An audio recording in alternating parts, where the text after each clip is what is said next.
Once again, it's week one of our Black History Month special, where we're going to be talking about Afro hair and well-being. We're going to give you guys a little introduction today.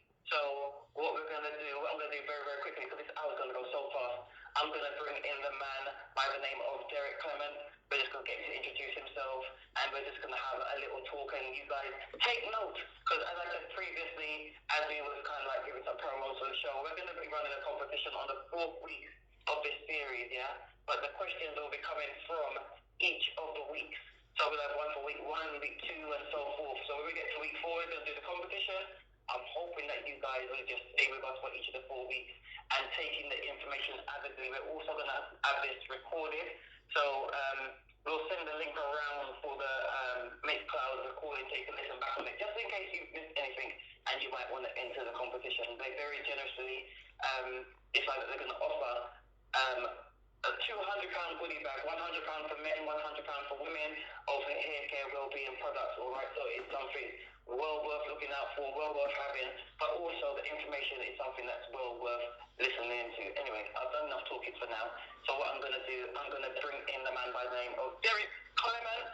Let me see. Can I find my round of applause? Let me just find my round of applause. You're laughing in the background. Let me just bring my round. Here we go. Good morning, Jennisis. Good morning, how are you?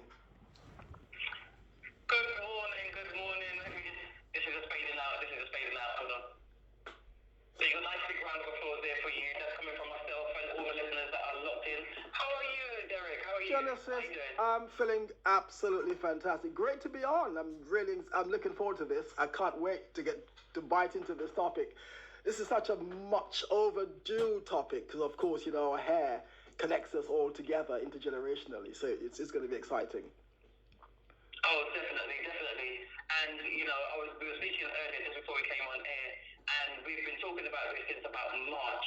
And we're now into October, but again, nothing before its time. It's nice that we can have these sessions running throughout the whole of Black History Month. So I really do appreciate you taking the time out as well and actually wanting to give to the community. Absolutely. Can't wait. Looking forward to it. Lovely.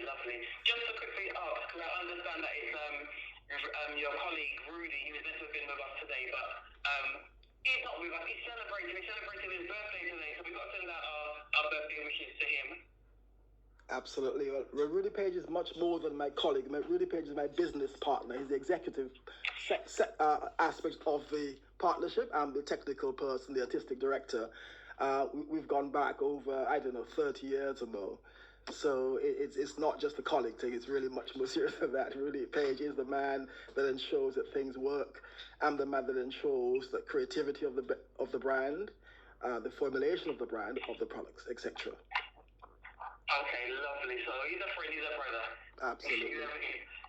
Absolutely. Oh, that's excellent.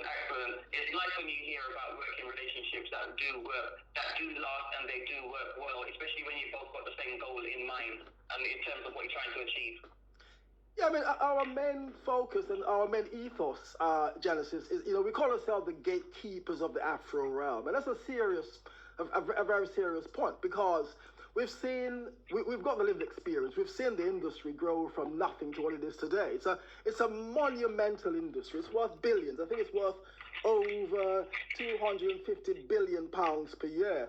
But let me first take this time out, Jennisis, to congratulate Mr. Carter G. Woodson. Of course, he's since dead, but he was a man who, in fact, he's the father of the Black History Month. All right, who started this in 1926 to ensure that Black people are informed, Black people are empowered, and Black people are kept up to date with their history. So we mustn't forget about Dr. Carter G. Woodson. Carter G. Woodson. He was instrumental in ensuring that this happens. And that's a critical time in our history. I know it's once a month, but it's still enough. It's enough to ensure that our people are educated and updated. Very much so. Because we can look at it that, some people might question, and say Black History Month, or Black History is every day. And it is, you know what I mean? But from what I've seen anyway, people will tend to take more time out at this time of the year to ensure that the information goes forth. It's more impactful once a year. It's like Christmas. It's more impactful. Yes. It's like a birthday. Definitely. You know, we live every day. We celebrate every day of the week, but that birth date makes all the difference, doesn't it? Yeah, it does. It does very much so. So, Derek, let's get into this. Firstly, what I want to say is just to ask you, just to give people a bit of background about where you yourself are coming from, what got you into the Afro hair business, and something about the background in terms of Afro hair and well-being. Just give us a little bit of background. What made you come into the industry? Right, so it's very important, Jennisis. I mean, I, as a young man in the 70s, looking for something to do, looking for somewhere to go, and looking for someone to show me a craft, a career, a skill, a trade. Bearing in mind, we've all come through that awful time in our history called racism, and I wasn't going to work for the man, so to speak. I had to find myself a job, a skill, a career for my people and with my people. And it so happened that I stumbled upon hairdressing in the West End in the early 70s. I went to the hairdressers with my girlfriend, and I sat in the reception area, and I looked around the salon, owned by a black man. The entire staff was black. The customers were all black, and I decided there and then, that is it. That's what I need to do. So I found my calling.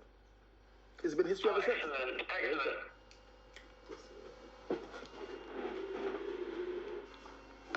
Are you still there? I'm still here loud and clear. Okay, so, it's a bit very quiet. Right, Yeah, so I worked for the legendary Winston Isaacs, who created Sprinters International in Mayfair. I mean, just think about it, Jennisis.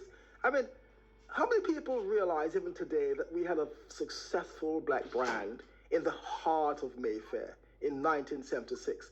It lasted for over 30 years. The shop is still there. Of course, Winston has since passed. God bless his soul. But he was the father. He was the father of, in my opinion, the father of Afro hair dressing in the UK. Don't get me wrong, we've had many brilliant hairdressers in the UK. As a matter of fact, Jeffrey's mother, Pauline Haywood, was in fact a brilliant hairdresser who had a lot of influence over Vidal Sassoon. I think she actually showed him how to do weaves, or she did the weaves for Vidal Sassoon back in the day in Bond Street. Oh, wow. So we've had some absolutely amazing legends. We call them legends, and they were pioneers, and they are now veterans in the industry who's taken this industry to the next level. So what we see today is some of the greatest hairdressers on the planet literally came from our people and our community. Okay, so like you mentioned, like like for example, splinters and you know the Afro hair has become very, very big in the UK. But that always the case, or did it originate in the US? Like quite a few things did. Where did it initially start? The Afro hair care business. Where did it initially start? Look, Afro hair care is as old as time. It goes back goes back to antiquity.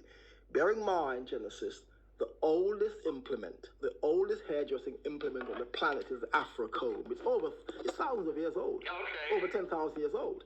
There's no other implement on the planet, right? One of the most iconic hairstyles of all times is the bob. That bob came out of Africa, from our people. Okay. So we've been doing hair for a long time, longer than time itself. Okay? So the care and the well-being of Afro hair is nothing new. We have had a turbulent moment in history where we didn't see a comb for 400 years. There's a book, in fact, by Morrows, for the first name Morrows. It's called 400 Years Without the Comb. Right? Okay. So we've been doing hair from time immemorial. And as I said, if you think about the fantastic creative bob, black people invented that bob, and it's been misappropriated ever since. Okay. It's actually saying it now. I'm thinking of some of those very old African tribal pictures, and the women had their hair in bobs, and they had their beads, and they had the chains, and everything else. As he's saying it, I can actually visualize it. Oh, I mean, if you think of hairstyles, you think of the aesthetic of Afro hair. I mean, black people take their hair very seriously, so it's nothing new for us. Okay, but let me first say, Afro hair has had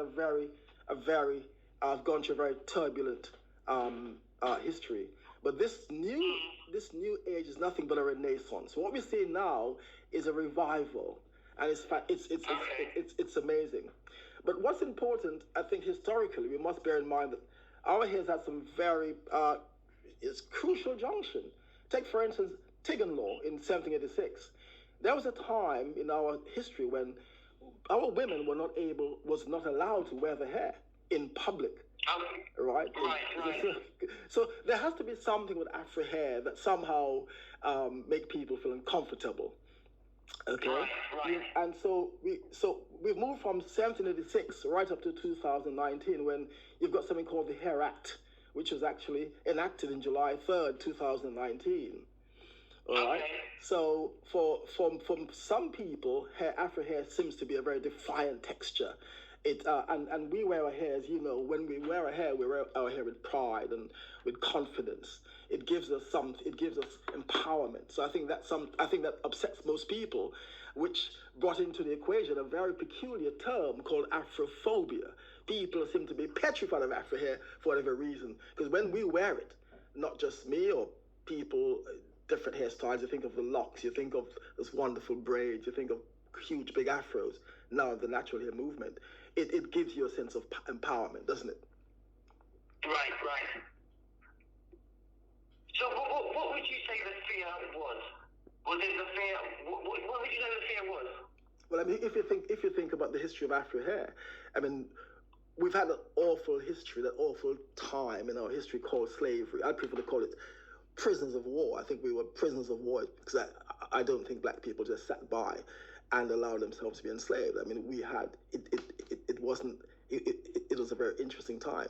Now, in order to, if you like, control our people, the hair was shaved off the head, cut, inhumanely, right? So when you take away a person's hair, you take away the power, you take away the sense of well-being, you take away their confidence.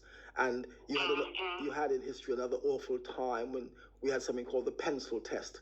The pencil test was, of course, I remember that, yeah. The pencil test, which was part of the Willie Lynch time, where we sort of divide our people to control them. So if the pencils were stuck in your hair, it wasn't regarded, right? If the pencil fell, then you were regarded as significant. So that takes you back to the house slave and the field slave. So you can well imagine brothers in the field or sisters in the field, their hair would have been thicker for whatever reason. Right. And then, of course, those in the house would have been, I presume, mixed. And so the hair, the pencil would glow through the hair. So that, to a large extent, kind of divide and ruled us, didn't it? Okay.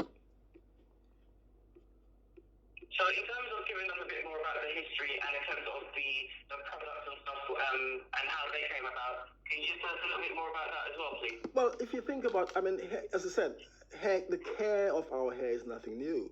Let's go back to Madam C.J. Walker. Madam C.J. Walker was the first person to invent the conditioner. No other race conditions the hair than we do. Yeah. Okay, and it's not just about a conditioner, because the hair itself has its own ecosystem. The hair conditioned itself by itself because it produces sebum. Okay, now we have the presence of mind in our people. We are great inventors. Okay, we've invented most things regarding hair. If you think of if I could shift the equation to a woman called Carmen England, a Jamaican woman who lived in England in the 40s. Carmen England invented something called the Carmen Rollers. She was never given credit for it, but the Carmen Rollers was it was essentially a curl, a roller. Once applied to your hair, it gave the hair a curl, a movement and bounce. She invented that. Okay, you think of many.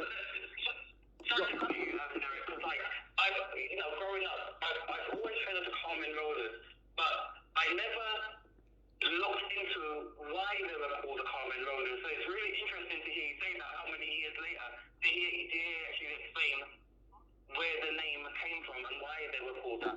Well, again, as I said, it's named after the creator, Carmen England, who was a very successful hairdresser in the 40s, right there in Marble Arch, in Piccadilly Circus. So our people are. It's nothing new with us with regards to hair. You know, as I said, Madam C.J. Walker, Annie Malone, they created the first conditioner to ensure that the hair was enamored with the right stuff. And it, obviously, we now know that a plant-based nutrients are the best for our hair. But we've been conditioning our hair for centuries. Right. So with people like yourself and Rudy and, you know, all those people that you mentioned, those iconic people that you mentioned that brought about products that related to our hair in terms of black, or should I say black hair, how did they actually get together to work out what were the best things to use? Because you mentioned a lot about the plant-based products. So what was it that black hair was being used to before that kind of worsened the condition of the hair, or the quality of the hair? Well, I think, look, everybody provides the answer for us besides ourselves. And so I've got this amazing thing called collapsing the trust to claim your trust. Now, you know, traditionally, your mother, your grandmother, your aunt back in the day, whether it's in Africa or the Caribbean, they did our hair, they cared for our hair. And for whatever reason, we seem to have left that tradition. Of course, we have salons. Salons are necessary, right? But just the people who cared your hair initially would have been your mom, your aunt, your grandmother. Yeah. Right? And they used products that would have been sustainable. Okay, if you think of the Caribbean, for example, they would use things like cocoa butter. In Africa, they use things like shea butter, which has now become very fashionable. You think of the Rastas, for example, who use things like Cinco Bible or aloe vera, okay, cocoa. All those things are sustainable and they are natural. So we're used to using plant-based phytonutrient ingredients on our hair to care our hair. Now, of course, we had to relax our hair for whatever reason. We had to straighten our hair to conform to the environment. You know, of course, we've been colonized by a people who ensure that we conform to their sensibilities. And so what you had was black women, of course, for whatever reason, having to relax their hair to conform. Now, bear in mind, Afro hair, I don't have a problem with that. Afro hair can morph into 9 principles. Afro hair can be either bald, locked, afroed, weaved, and bearing in mind, when we say weaving is something that black people invented. In fact, weaves came from ancient Africa. The pharaohs wore weaves, but the weave was with their own hair. That's the difference. So they would shave their hair off for hygiene purposes, and they would make a weave out of it. So when a woman wears a weave, she isn't trying to emulate, or she's not trying to be like anybody else. She's just remembering her past. And so the weave, therefore, is an accessory. Let me not shift. But then, so we have to give credit to people like Christina Jenkins, who invented the weave in our time. She reinvented the weave in our time, and that's a black woman. Okay? Now, so with regard to the relaxers are a very nefarious ingredient. You know, it's toxic, isn't it? And over the centuries, our people have suffered. Black women have suffered enormously with people who were unable to apply a relaxer successfully. In my days as a young apprentice, it took us almost 5 years, Jennisis, to apply a relaxer. There's nothing wrong with applying a relaxer to your hair, right? Because we could do it. The hair is amazing. It can be morphed. It can be transformed into many different genres. Okay, but if you're going to apply a relaxer on your head, it has to be done professionally. Right. You have a time when the hair had gone through an enormous amount of just trauma, being over-processed, being over-relaxed. And so with regards to caring, I felt back in the day, as a person who relaxed people's hair, I felt that we need products that's going to be, you know, it's going to go restore the hair. It's going to bring the hair back and keep that constant pH. Because once you move the hair too far on the pH scale, it could either be, that's what I'm saying, it's going to break off. So conditioning, using the right products to ensure that you maintain that pH balance is crucial. Hair needs three things to grow. Hair needs moisture, it needs hydration, it needs nutrient. Okay, and you will not find those things in products that are not sustainable. For example, I keep away from using lauryl sulfate. These are not hair friendly. This is not friendly to Afro hair. Afro hair needs moisture, it needs hydration. As I said, it needs nutrients. So you've got to provide it with food. It's got to be always moisture as opposed to those harmful and harsh chemicals that has parabens in them, for example. Right, okay. What taste you steer away from? Something sulfate? Sulfates, lauryl sulfate. The reason why, sulfates are found in shampoos predominantly, and the reason why the sulfates are there, it gives, so visualize, Jennisis, you shampooing your hair. What do you like most about the shampoo? You like the suds, you like the lather, you like the that feel-good factor. But that feel-good factor is costly to your hair. It's robbing your hair of moisture. It's robbing your hair, or it just makes the hair dry, because those chemicals are not very friendly. But it will give you the effect. It gives you the effect of feeling good. A good shampoo, in actuality, doesn't lather. Right? So for that, a good shampoo shouldn't lather. But once it lathers, therein lies the culprit, because that's going to dry. To get something, you've got to give up something, haven't you? So if you want that feel-good factor, bear in mind, a chemical has to create that feel-good factor, and that chemical is harmful to your hair. Now, to mitigate the problem, what I do, I've created something called co-wash. So when you shampoo your hair, ideally, ladies who are listening, and gentlemen, and brothers and sisters, try to shampoo your hair as little as possible, right? Shampoo your hair once in the process, not 3 and 4 and 5 times, because the more you shampoo, the more you're drying the hair out. So you're going to shampoo your hair once, but you could continue to shampoo your hair by using a co-wash. Co-wash is a brilliant way of cleansing the hair, but creating moisture at the same time. Did you say that was called a cold wash or co-wash? C-O dash wash. Co-wash. Right, so what exactly is that?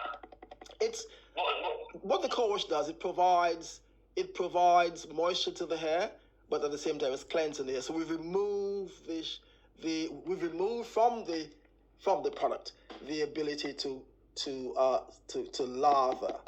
Okay, and we focus on the conditioning element in the product. So what we want, as I said, what Afro hair needs more than anything else that's going to help it to sustain itself, it needs moisture, it needs hydration, and it needs nutrient.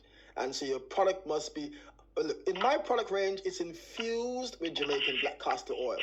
Jamaican black castor oil is, again, I say this thing to my clients, only use products that are indigenous to you, to us. In other words, your DNA understands ingredients that are indigenous to us. What are they? Coconut, castor oil, shea butter. All these things the DNA understands.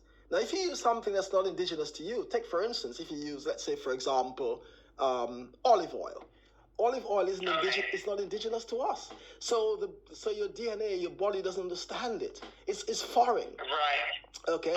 If you go to the Caribbean, you don't hear people talk about olive oil unless it's imported or it's been sold to them. What you hear your ancestors talk about is coconut, it's castor oil, it's shea butter. If you're from Nigeria, it's palm oil. In every country, there's an oil or an ingredient that would go towards the nourishing. Remember, the hair has to be nourished, it has to be fed, it has to be moisturized. And these elements in our community are food grade. They go towards feeding the hair. So it must be something indigenous to you. And that's why, and that's why Jamaican black castor oil has been such a buzz lately. I would say for the last decade, I think everybody goes towards, because you want the product to not just, moisture the hair, but it also it's in contact with the scalp, and the scalp needs nourishment. The good thing with Jamaican black castor oil is it's antibacterial. You need something that's antibacterial. It's antifungal. It's anticarcinogenic. It's antimicrobial. See, those are useful elements that goes towards healing our head, because bear in mind, your scalp is the thing we need to worry about. The hair itself is dead, but we have to protect it at all costs, so we protect the scalp first. So products with chemicals. Sorry, go on. Just up, because now you mentioned the Jamaican black castor oil. Now, when I've been out shopping, I don't see much. Well, what I see is West Indian black castor oil. Is that the same thing, or is that a different product, or is that a byproduct of the original product? Because like I get confused because I don't actually see Jamaican black castor oil on the shelves in shops. Well, they're there. I mean, it's up to you to look for them. It's Jamaican black castor oil is there, but we infuse that into our product range. So if you are going to buy a product, ensure that the ingredients are going to be complementary to your hair and your scalp and your well-being. We are a people. We pass on information intergenerationally. So it's just like how people are traumatized intergenerationally. You have people whose grandmother hair was breaking, for example, and you grow up with this mindset that my hair going to break as well. So it's important to ensure that whatever your grandparents, your mother use the same thing. Ask about it. And it's not difficult to find. It's not difficult to access. It's very simple to get Jamaican black or any oils from your country, for example, right? And the manufacturers today are very smart. They are sourcing ingredients that are indigenous to us. Okay, I just did a talk with a major manufacturer of hair products, and they were keen to hear from me what's popular with our people. What's my people using, Derek? What are your people using? And I always say to them, coconut, shea, castor oil, palm oil. All these are wonderful products for your hair. Okay, I suppose I ask a personal question now, because like I find, for example, when I was using castor oil in my hair, it tends to dry out. So how do I educate, or how do I find out what is best specifically for my hair? Because like, for example, shea butter might be good for me, but it might not be good for somebody else with Afro hair. So how do I educate myself on the products that are best for me? Well, all hairstyles are different. Not everything is good for you, but the product itself, you can't use neat castor oil just like that. It doesn't moisturize. It's a food. Remember, it's a food. So if you are going to use a castor oil, I would recommend it goes on your scalp, because because bear in mind it's vitamin, and so the skin could absorb vitamin. Okay, so you can apply vitamin to your skin. It will absorb it. So it might be better to put the oil, which is a vitamin, on your scalp, and allow the skin to drink it up. But if you're going to moisturize the hair with a thick, neat castor oil, it may not work as well. You need something else that's going to provide the moisture, and that's why we have moisturizers and hydrators. So for that purpose, what I do, I've created a moisturizer infused with Jamaican black castor oil, and a hydrator milk, again infused with Jamaican black castor oil. But I've got an amazing product from Zimbabwe called Bohobab. Now, what most people tend to do, they have this tendency to wet the hair first. But unfortunately, we tend to wet the hair with water. Now, water from the tap isn't good enough. It's too harsh, especially in London. London water is very hard, right? Yeah. So I would recommend that you drizzle a nutrient. I've got this nutrient. It's called healing mist. You drizzle that on the hair to prep the hair with moisture, and then you apply the moisturizer and the milk in your hair. Because Afro hair needs food. Right. Afro hair drinks a lot. It really sucks in the moisture. Okay? Right. You hear people talk about the hair, the more you apply the moisturizer to it, the more the hair drinks it up. The hair needs it. It needs a moisturizer to ensure that it stays, it's retained. Moisture retention is important. So how do you what trick would you give, or what advice would you give in terms of just determining what your hair porosity is, whether your hair is, and how much moisture it actually needs? Because sometimes not sometimes, but the hair needs both, because like I said, moisture, but also conditioning. But like, it depends on the type of hair that you've got. So what's a simple way that people can at home work out what the porosity of their hair is, to know what it is that they need to give their hair more of? I think, as a hairdresser, I've had many experiences. I've done thousands of different hair types over the years. I think low porosity and high porosity is a myth, right? Why do I say that? When you apply moisture to your hair, it gives the impression that the hair drank it all up and the hair now feels dry or it feels, right? What most people tend to do is mix up texture with dryness. And I think that might go back, again, as we talked about trauma, intergenerational trauma, right? I think in most women's deepest consciousness, there's this desire to have softer hair. I could be wrong, but there's this desire, and we know that historically you will do anything to soften or to achieve a wave, for example. So if your hair, let's say for example, if your hair is a 4B, right? In that sister's consciousness, I'm not saying every sister, but I know in that sister's consciousness, she wanted the hair to be wavy as opposed to coily or curly. Okay, so we tend to prefer curl and as opposed to coil, right? And so when we feel the hair, it may appear to feel dry. That's not dryness. That's texture, and that's elasticity. Afro hair is packed with elasticity. Okay, so when you apply the moisture to the hair, and it feels away, it's not dry or it's not porous. All right, yes, it absorbs the food, but I think in that sister's consciousness, she wants the hair to kind of be elongated, and it should become wavy. But if the hair jumps back, it coils back up, if you like. It shrinks, because shrinkage is a dirty word for many sisters. Oh, Derek, my hair shrink. They hate that. They hate to see the hair shrink, so they tend to prefer the hair to be elongated.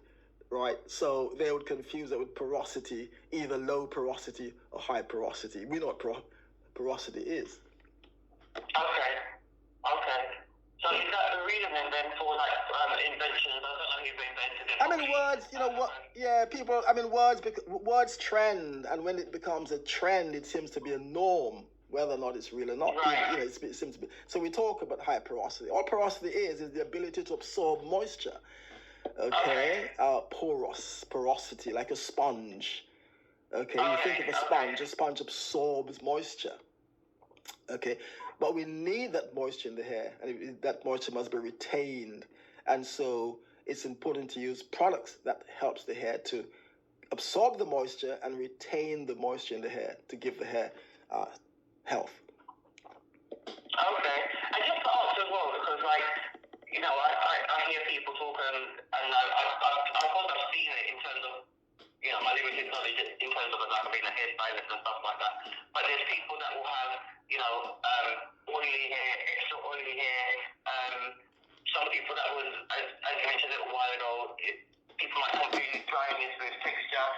So if, for example, you've got a black person with oily hair, it just seems to just naturally oil up. What is that about? Why would that happen? Is that because they're using too much product on their hair? Why would there be a buildup of oil? It stands to reason. It's nature. You've got hair. Could be your hair types fall into 3 categories: fine, medium, and coarse. So obviously, if your hair is fine, if you think of a fine texture, think of anything fine, silk, for example, as opposed to say a ropey thread. You have to be mindful that if you apply too much of something on that silky substance or that fine substance, it's going to become droopy, or it's going to languish. So we need so we have to be very mindful. So it's up to the wearer to understand her or his hair type. Okay, and so you wouldn't apply, for example, too much oil to Caucasian hair, because for example, there are many white sisters I know, white women whose hair you can't apply oils to it, or sheen or spray. It's gonna become flat by virtue of the texture, the very nature, the very makeup of that texture. Okay, whereas with Afro hair, if you apply, for example, a sheen spray, an oily sheen spray, the hair is it's rejuvenated. Okay, it's lost. It becomes lustrous. It shines. It's in its glory. The more oil the hair gets, the better it feels. So we have to be very careful what we apply to our hair type. You must understand your various hair type. It's either fine, medium, or coarse. I know that there are new terms now for. Sorry. Sorry, just to ask about that, because you mentioned the hair types, fine, medium, and coarse. Yeah.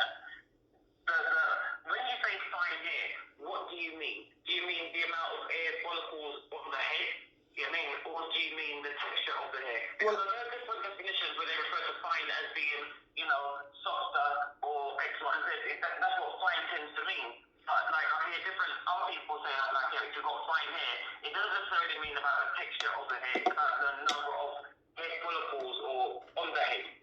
All right, so if you put the hair under a microscope, any given hair type, whether it's Asian, Caucasian, or African, if you put the hair under a microscope, the hair has three structures. It has a medulla, it has a cuticle, it has a cortex. Some people's hair don't have all three elements. They may have just two. Right. So there are some people's hair that doesn't have a medulla. Okay, so therefore the hair would be fine by nature. Of course, that's genetics, it's makeup, it's passed on through DNA. Okay, in fact, in my own family, I think my daughter's hair is, one of the children here is very fine, and another is very thick. Okay, Right. so fine, therefore, which is simply just your makeup, your genetics that's been passed on to you. Right. Okay, and then of course you've got medium.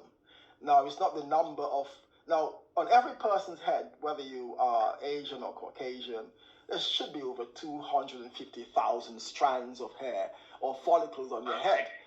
Okay, but the individual hair, if you were to isolate the individual hair under a microscope, that will give you the type of hair you've got.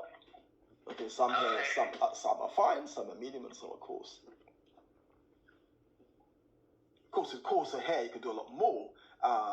Medium hair type can do a lot more, but with fine hair, you've got to be very careful. You can't blow dry too much, for example. You can't apply too much moisture or too much oil, because it's going to go limp. So you hear people talk about limp. Hence the reason why we've created certain cutting techniques to enhance fine hair. Hence the reason why things like layered cut, for example, if the hair is fine, you might see a fine woman with a bob, so the hair just is allowed to hang, but that bob would blunt. The bob is blunt at the back, so it gives and then you apply graduation to give the hair a sense of body. So you never do layers. You never do a layered cut on a fine hair type. It's going to make the hair see through. You allow the hair to hang, but you blunt the back, so it looks thicker. And of course, if the hair is loose, yes, exactly. Okay. Excellent. And just going back, you mentioned previously about relaxers and using relaxers and stuff. Did the relaxer come about after the hot cold?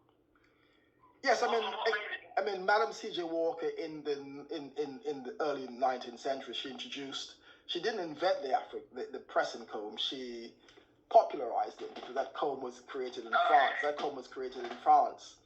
So Madam C.J. Walker popularized the pressing comb. Now, again, you could see that desire to manipulate the hair with using tools and implements. That's right, and implements to move the hair in different direction. And Afro hair affords you that.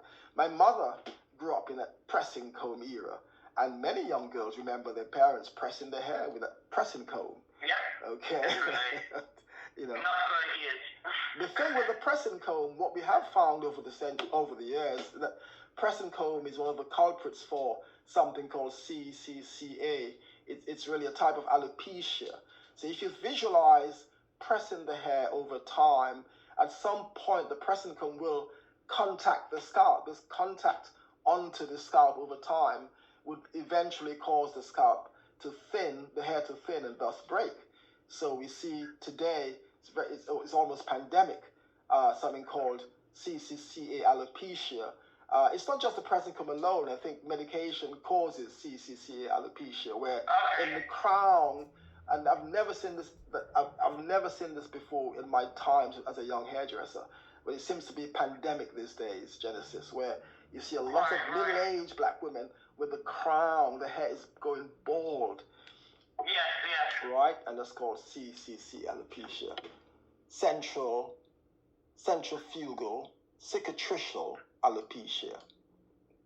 Well, you know what? It's really interesting, because I've been watching like a series of YouTube videos, and there is, like you said, there is a lot of women where you said the center or the crown of the hair, there's like, almost like a grapefruit-sized patch in the middle, and this particular hairdresser would, show different styles and different ways of, doing the hair so that it kind of hit the bald spot. But I didn't realize that it was so it's I didn't realize that it happens so often. It's a condition, and you know, of course, alopecia is immune deficiency, isn't it? It's if you suffer from any kind of immunity, then you will find that your hair alopecia becomes, you know, the problem. So your hair is inhibited from growing. Now, medication could be a hair growth inhibitor, for example. Certain medication like high blood pressure medication. The blockers, the calcium blockers. The hair needs calcium. Right. Remember, your hair is made up of something called chons, right? And so that's carbon, hydrogen. It's made up of these things. So if the calcium is being blocked from entering the hair, inside of the hair, because the hair grows at a cellular level. So hair grows from within, not from without. It's sometimes very easy. People think by putting things on the hair alone, that would create hair growth. But you've got to be, in my opinion, holistic, spiritually, mentally, physically, psychologically healthy for your hair to grow.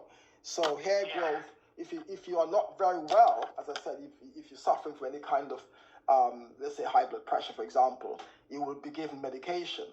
And that medication, one of the side effects of that medication, Jennisis, is hair loss. Okay? Because that particular medication blocks the calcium from going into the hair. Because as I said, your hair grows from a cellular point of view. It grows up on the within, and it pushes its way out. And because of your genetics, your very makeup, your hair could be touching your shoulders, your bottom, or just on your neck. Not everybody's hair grows the same, but it's growing, but the results are different. So hair grows on everyone's hair. Some may grow and curl, others may grow long and languish on the person's back. That's interesting, actually, because it just makes me just think of like different occasions where, different family members or whatever may have been going through a period of trauma or a period of stress.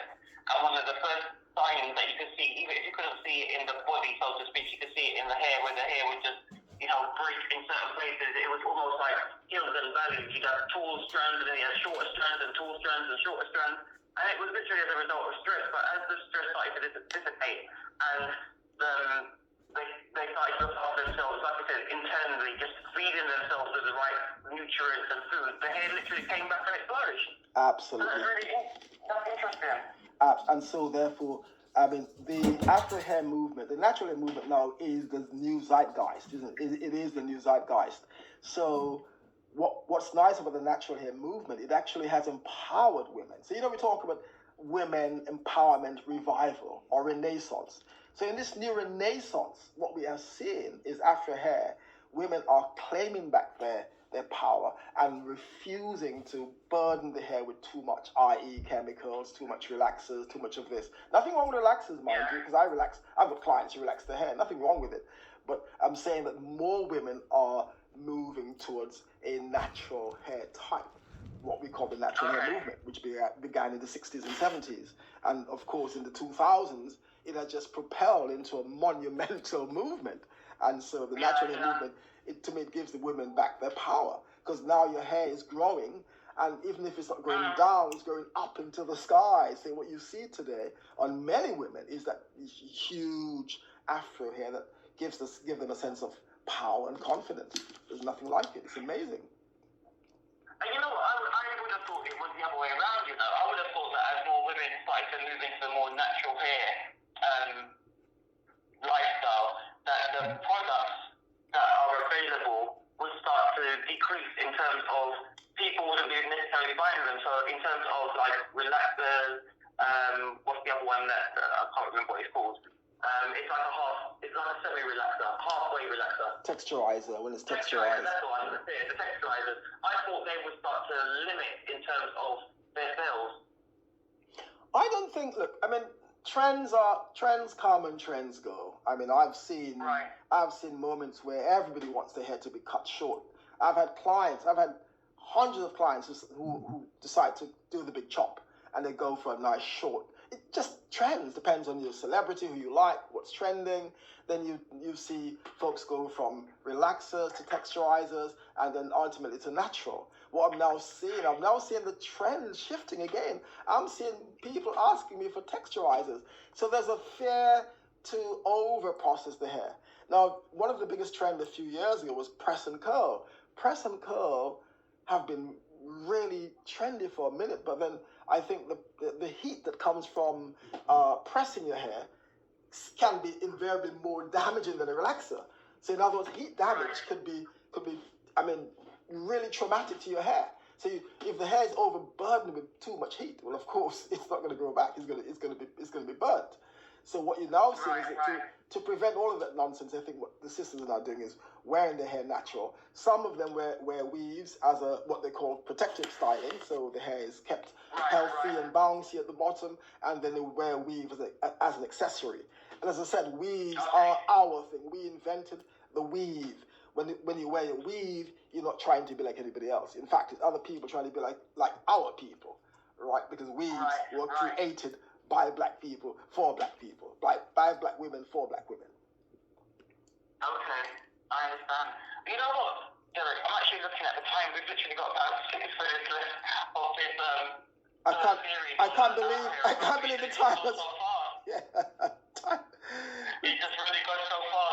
So very quickly, before I have to go off air for this session, you're probably back with us next week, and hopefully Rudy will join us next week as well. What are we going to be looking at next week so people can have an idea of what they can expect to hear on Talk Time? Well, I mean, we talked about very briefly the history of Afro hair. We talked about its beginnings. We talked about Madam T.J. Walker, Annie Malone. That's very important. We talked about Miss Jenkins, who invented the weave. Now, we talked about Splinters International. I think Rudy would give you a perspective on Dyke and Dryden, who was phenomenal entrepreneurs in our community.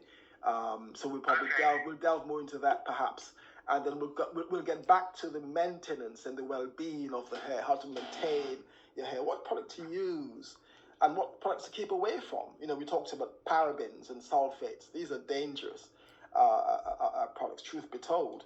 So we're now educating our women to understand you've got to stick to the plant-based, food grade, phytonutrients. So once you have those words, you know that you're moving in the right direction. Because hair, it has to be holistic. And hair grows when the ingredients on the hair that's going to go towards the hair is healthy. And at the same time, it is indigenous to you, to us. I would not use, in my kitchen, I would never use anything else than what I know from my ancestry. It has to be coconut oil. That to me is, it engages with my DNA. Okay, so we've got to stick to the things we know. Okay, cool. And just to ask very quickly, I know that time is running out, because I know we spoke earlier about the hot comb and pressing the hair. You know what I mean? And I remember seeing the Royal Crown hair gel, that jelly that you can put in. That was a bit like Vaseline.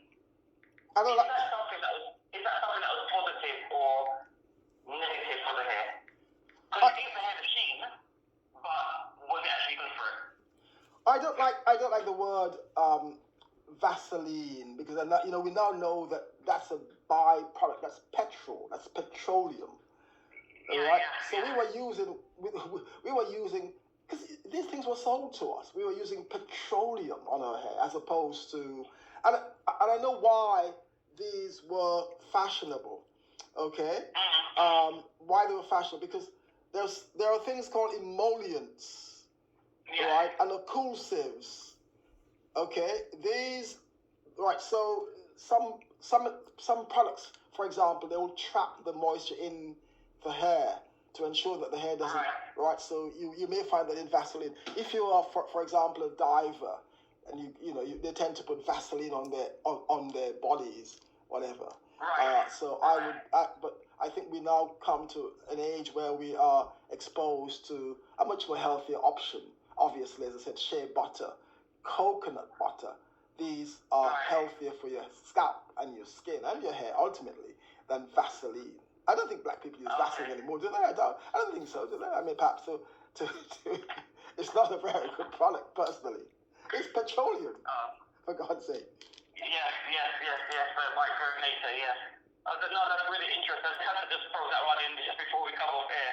But no, it's been really interesting speaking with you. I'm really, really glad that you've been able to just join us and take the time out and, like I said, just inform the community about, the best way to look after their hair. And hopefully next week as well, you'll be able to tell us a bit more about your hair replacement range as well and give us a bit more insight into that and the products that you have. Yes, it's as I said, it's crucial. And our main ethos today is to focus on providing hair foods, right? Hair moisturizers for the hair to ensure that it helps the hair to grow. Because what people want more than anything else is their hair to grow and to grow healthy without breaking. Yeah, definitely. Derek, I want to say thank you for now. Guys, thank you for listening into the show. You can catch myself, hopefully Jeffrey Rockers, Rudy Page, and also Derek Clement next week, right here on Talk Time, Black History Month special, looking at hair care, Afro hair care, and well-being. And the well-being does include the medication that can affect your hair, the things that you can use inside your body as well to help enhance the quality or the health of your hair, should I say. All right? So do stay locked into that.